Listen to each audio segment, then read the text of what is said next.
Aquel día cuando llegó la noche, verso 35, dice, aquel día cuando llegó la noche, les dijo, pasemos al otro lado. Y despidieron a la multitud y le tomaron como estaba en la barca, y había con él también otras barcas. Pero se levantó una gran tempestad de viento y echaba las olas en la barca de tal manera que ya se anegaba. Y él estaba en la popa durmiendo sobre un cabezal y le despertaron. Bueno,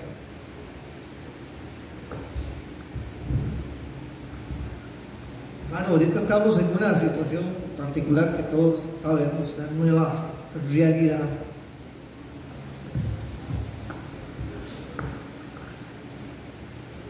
Pero el Señor nos convoca hoy, nos dice, pasemos a nuestro lado. Entonces, como estuvimos viendo, ¿verdad? Se montan los discípulos en la barca con Jesús y están en un momento complicado, es de noche y el mar está, como dicen los que saben de esto, porque yo no sé, está picado, ¿verdad? Está complicado. No es que está picado, se levantó una gran tempestad de viento. No era así. Dice, y echaba las olas en la barca de tal manera que ya se anegaba. Y entonces,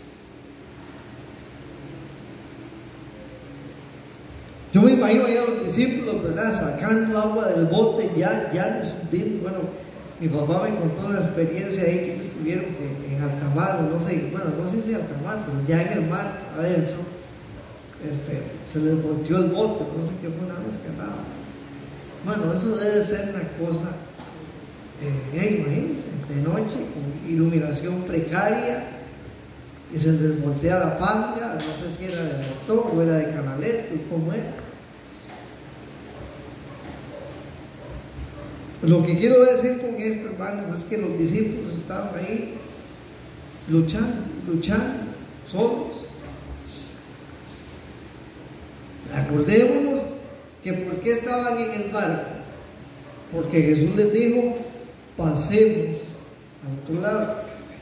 Entonces, ¿Jesús estaba en el barco o no estaba? Sí estaba. Nada más que ellos, en esta situación particular, no dijeron, bueno, nosotros somos marinos. ¿Cómo nos conoció Jesucristo? Y ahí muchos de nosotros estábamos pescando, estábamos en el mar. Nosotros sabemos de esto. Yo me la puedo jugar solo, claro que sí. De por sí, maestro, yo creo como alguien medio que lo conozco. Y antes de eso, fui 32 años marinero. O los que fueran, 10, 15 años.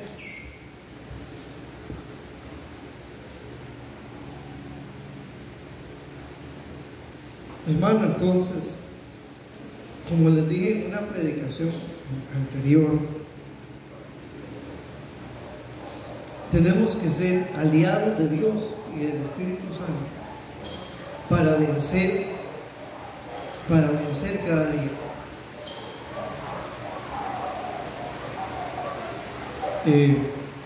Dice la palabra del Señor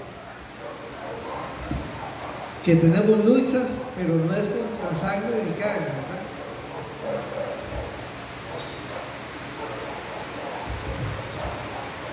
A veces hay luchas, hermanos, que uno tiene con personas, pero uno tiene que entender que uno está luchando a veces con lo que hay dentro de las personas. No es contra las personas en sí. Y entonces la palabra del Señor dice, poderosas, dice, son nuestras almas, dice San Pedro, hermano, dice, tenemos poderosas almas en Dios para la destrucción de fortalezas. Y entonces en este escenario que les estoy describiendo, todo esto lo estaban haciendo los discípulos porque estaban basados en su conocimiento, en su experiencia, en que quién sabe cuántas veces habían pasado de lado a lado de ese mar y ya se lo conocían al revés y al derecho. Dice, pero estaba lloviendo también en este momento, ¿verdad? Era una tempestad de viento y de agua y un montón de cosas.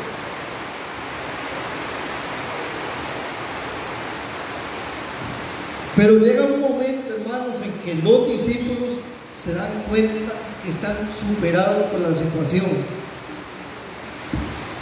Y en el verso 38 dice, ahí sí se acordaron, dice, y él estaba en la popa durmiendo sobre un cabezal, y le despertaron y le dijeron, aquí está escrito nada más la palabra, pero yo me imagino que eran gritos que pegaban, ¿verdad? Maestro, dice, no tienes cuidado que perecemos. Ahí sí, hermano, cuando ya estaban totalmente, como dijo la palabra en Jueces, reducidos a mortal angustia, entonces ahí sí se acordaron de que Cristo estaba en la barca.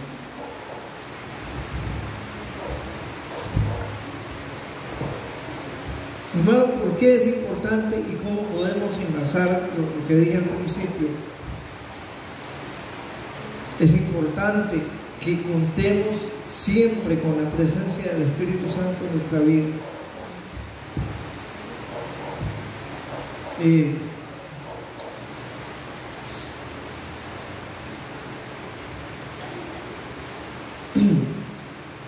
Un compañero de trabajo me contaba, él me decía, el puesto que él tiene es de muchísima exigencia, de muchísimo saber resolver problemas en el momento, problemas que aparecen en el momento. Y él me decía, yo espero que todo esto me sirva en otro lado donde yo vaya a trabajar, porque qué presión más grande hay aquí.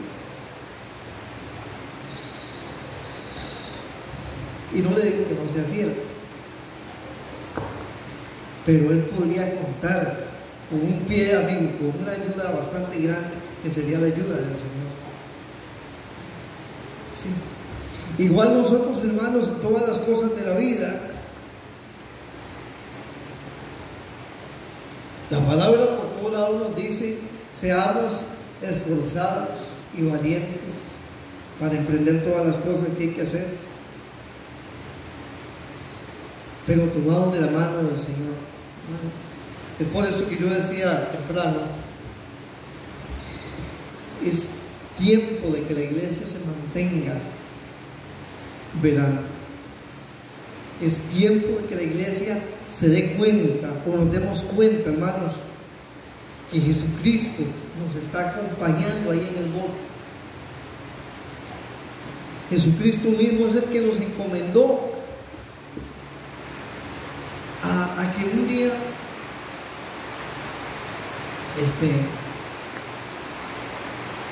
nos decidiéramos por la vida cristiana.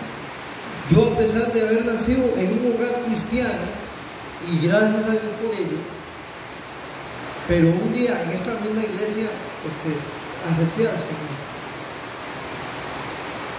Y eso, hermano, es una bendición, hermano. Claro que sí, claro que sí. Y todos tenemos que recordar que Jesucristo va con nosotros ahí. Dice el 39, y levantándose, hablando de Jesucristo, dice, reprendió al viento y dijo al mar, calla, enmudece. Y cesó el viento y se hizo grande bonanza.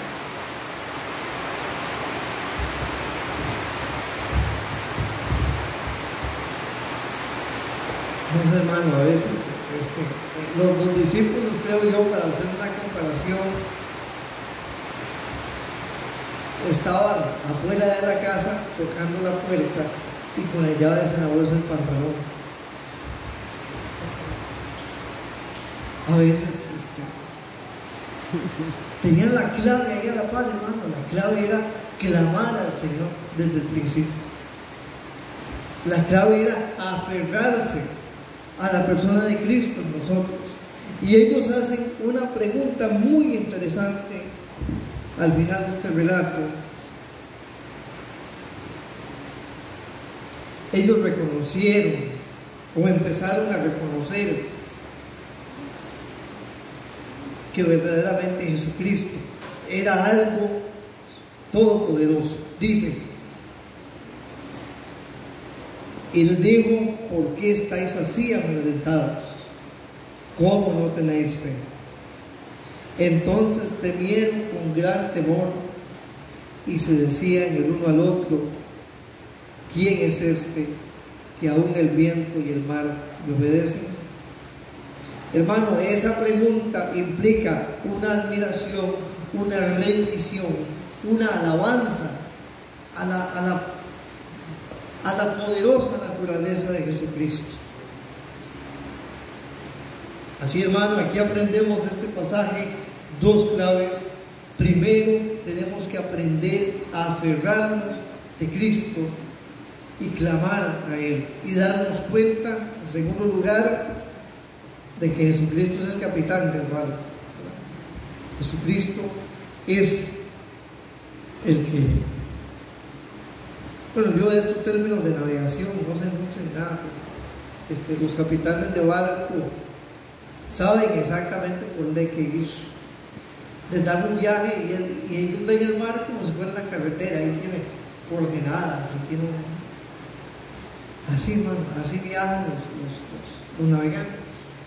Y Cristo, en calidad de capitán de nuestra vida, sabe hacia dónde nos lleva, sabe por qué nos pasa por lo que nos pasa. Pero, hermanos, tengamos la confianza y la fe en el Señor de que Él nos está agarrando de su mano. Y además, hermano, alabemos al Señor. Esto fue lo que hicieron los discípulos. Al final dice: ¿quién es este que aún el viento y el mar le obedecen?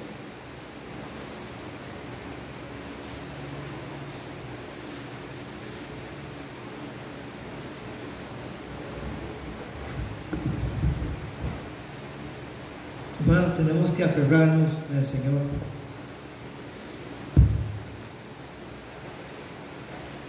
Yo recuerdo antes de que sucediera todo esto que está pasando hoy,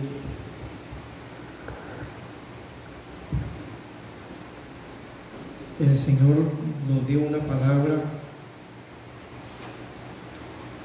que era algo así como que teníamos que permanecer todos en el Espíritu, dentro del Espíritu, dentro del cerco del Espíritu.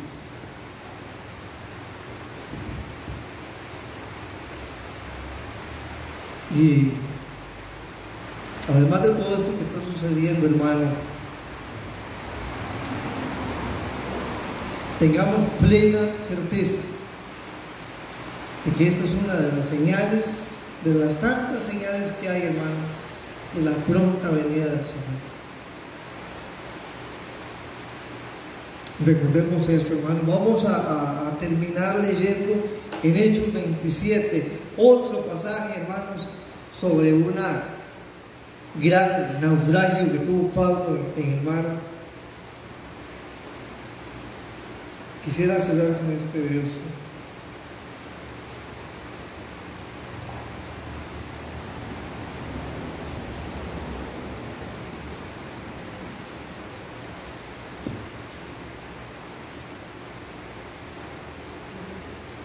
Dice, después, bueno, ahí el verso, todo el capítulo 27 narra la travesía en el mar y todo lo que le sucedió. Y el verso 23, el verso 22 y 23 y el 24 dicen lo siguiente: Pero ahora os exhorto a tener buen ánimo, pues no habrá ninguna pérdida de vida entre vosotros, sino solamente de la nave, porque esta noche ha estado conmigo el ángel del Dios de quien soy y a quien sirvo. Qué poderosa esta palabra, hermano. Dice, esta noche ha estado conmigo el ángel del Dios de quien soy y a quien sirvo.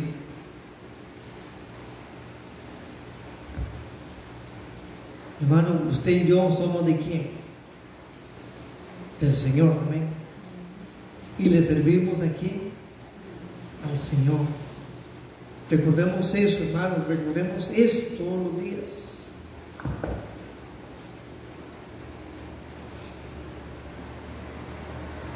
Hermano, un momento allá en el Antiguo Testamento, cuando Dios habla con Samuel, el capítulo 3 de 1 Samuel, que por cierto lo hemos estado estudiando bastante estos días.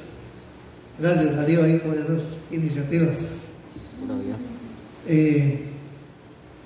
Decía que la palabra del Señor escaseaba en aquellos días. Pero Samuel dijo, habla, Señor, porque tu siervo oye.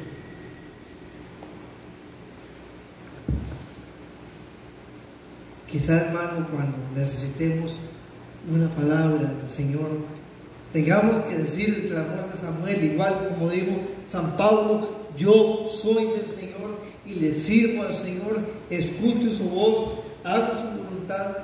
También tenemos que decir como Samuel, habla, Señor, porque necesito escuchar tu voz, necesito que me hables, habla porque tu siervo oye. Entonces, hermanos, para recapitular, los discípulos en medio del mar, de la tormenta, en el momento preciso reconocieron que necesitaban del Señor. Una vez libertados, hermanos, alabaron al Señor. Recuerdo otro pasaje, hermanos, de las esposas de Jacob. Había una que él quería y la otra no. Y la que quería menos era la que le daba más hijos.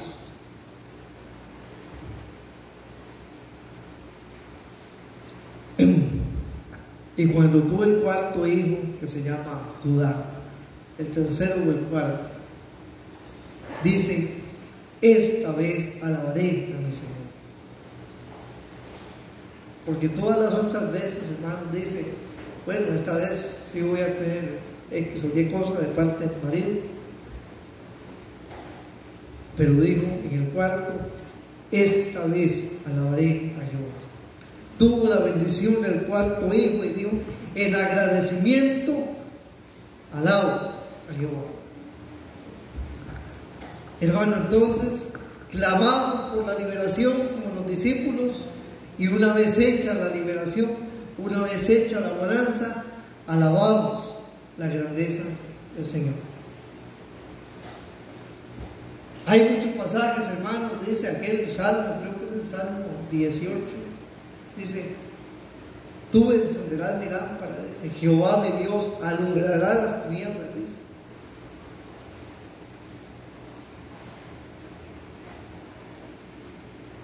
Entonces, clamemos a Dios, alabemos, dando gracias, agradezcamos y recordemos, hermanos, como dijo San Pablo, yo soy del Señor y sirvo al Señor también. Espero, hermanos, que esta pequeña meditación